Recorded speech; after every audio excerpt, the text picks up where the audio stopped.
There are many mangas out there with characters who had bad childhoods, but none of them are like Joe.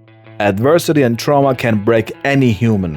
A human who has never felt family or friendship has no self-worth and doesn't even know how to trust people. A series of bad experiences can break a person so much so that they end up being timid and scared of anything. But some people end up becoming stronger through stressful experiences. Instead of breaking under pressure, they become unbreakable and tough like diamonds. But rough diamonds, unrefined and full of scratches. And they're buried deep down in constant suffering. So deep down that it could be called hell. And without proper guidance, there's close to no way out of this hell. Joe ended up deep down in this hell because of his upbringing as an orphan. No parents, no friends. He learned to solve everything with violence and only violence. That's why he beats the shit out of anybody who's even a minor disturbance to him. Meeting Danpei, a washed-up has-been boxing coach and alcoholic, was the first step to a better life. But he was still arrogant. He thought he was invincible. Only when he messed up so bad with street scams, fraud, and assault that he ended up in prison did his true awakening and redemption begin. In this video, I'll show you why prison is a paradox.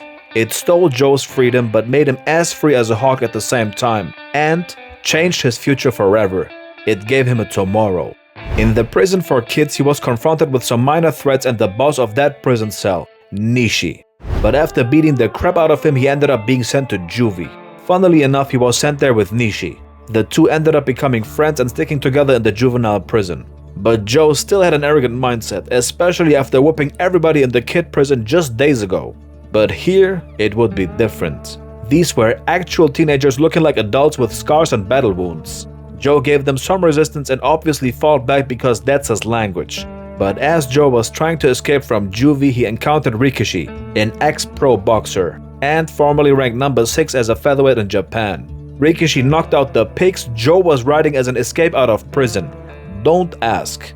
Of course, they ended up in a brawl with each other. But here, Rikishi's boxing pedigree shows its dangers. Joe had some boxing theory at this point and goes for a right hand, which doesn't land. What does land is Rikishi's disgusting close counter that rocks Joe's shit so hard that it looks like his brain is ripping apart. For the first time ever, Joe was properly hurt by a punch, shocked to his core.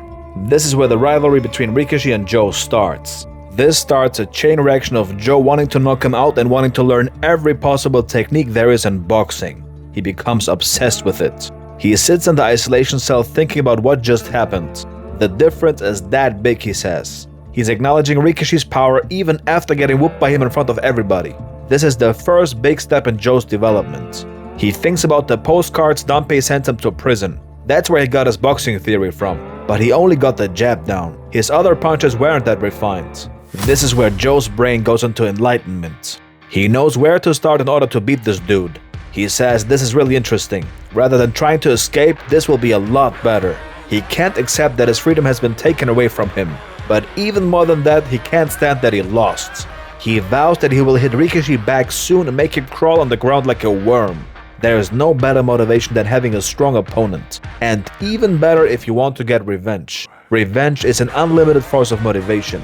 Even though he just lost a fight and ended up in isolation, he glows with energy. Joe, who didn't even want anything to do with boxing just days ago, now says that he will rise from the bottom and become a master. He doesn't want to wait, he wants to start now. Shortly after, Joe and Rikishi end up in a brawl again after Joe disrespects Yoko, a girl from a rich family who keeps helping out in the prison. And she's a close friend of Rikishi, aka he wants to clap her cheeks. Just before the brawl starts, Yoko interrupts him and shouts for Rikishi to wait. As he gets distracted, Joe uses the opportunity and hits him with 3 jabs as he shouts the word jab 3 times. And then a straight right to triple the damage as per his instructions from the postcards. Then he proceeds to absolutely beat the shit out of Rikishi. On top of that, he insults Yoko even worse for helping out at the prison. He calls her arrogant and accuses her of helping for the sake of wanting to feel good about herself. And it's only natural that he says this. He has no reason to believe the goodwill offered to him. If the world was treating him like filth up until today, why would they stop and help him now? He's suspicious of every helping hand. He's thinking, what if I let my guard down and they hurt me in the end after all? It's easier to be on your guard all the time than relaxing and opening up to people. Having to rebuild after getting betrayed is much worse for Joe. He wouldn't even know how to do it, to be honest. But there's a silver lining. Danpei stops the brawl for good with a proposition. How about settling it in a boxing ring? This is a genius play by Danpei. 2 flies with 1 stone.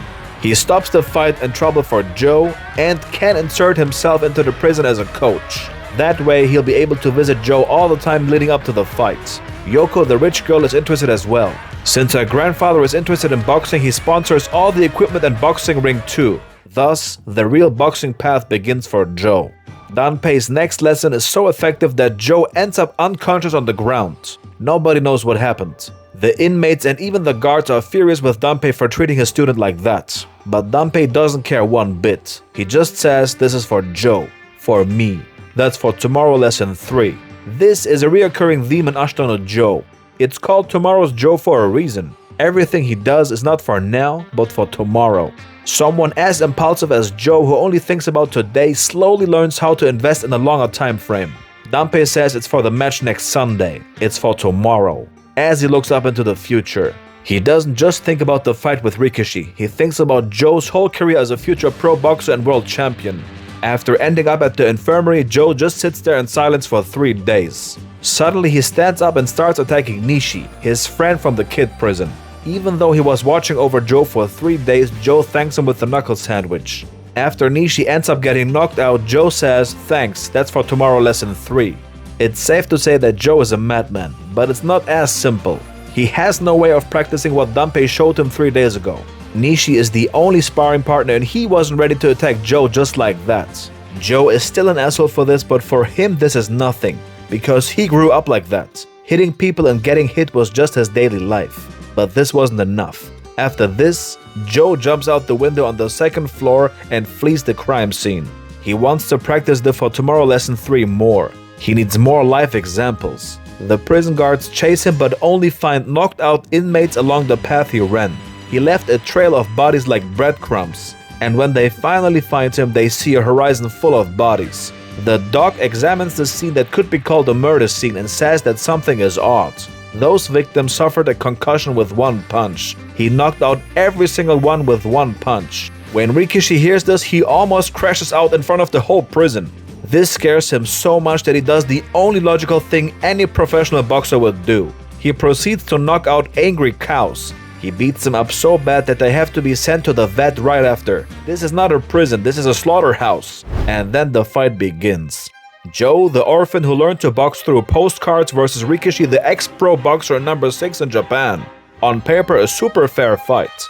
And of course, Joe gets obliterated for several rounds, getting knocked down more times than there are rounds in a full boxing match. But just when everybody thought it was over, something happens. It looks like Rikishi hit him clean for the last time. And indeed he did, but it's a dual exchange. And it's so crispy that it's most likely the first impact frame in manga history.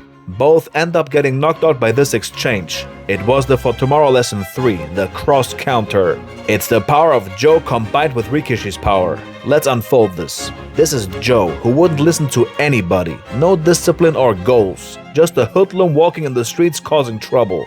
But here he is, applying knowledge he learned from postcards of all things. Reading text and executing the ideas from those words.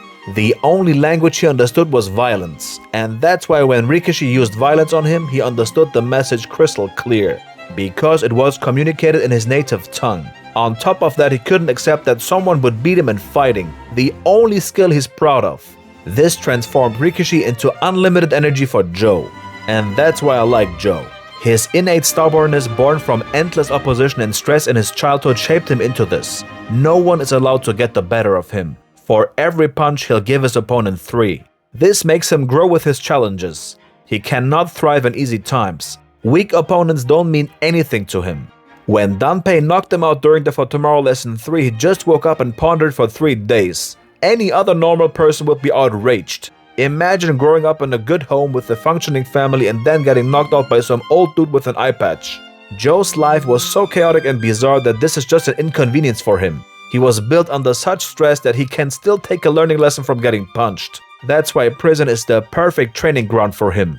There are challenges and violence waiting at every corner. When people suffer, they want to stop the suffering. They want to break free. It's only natural.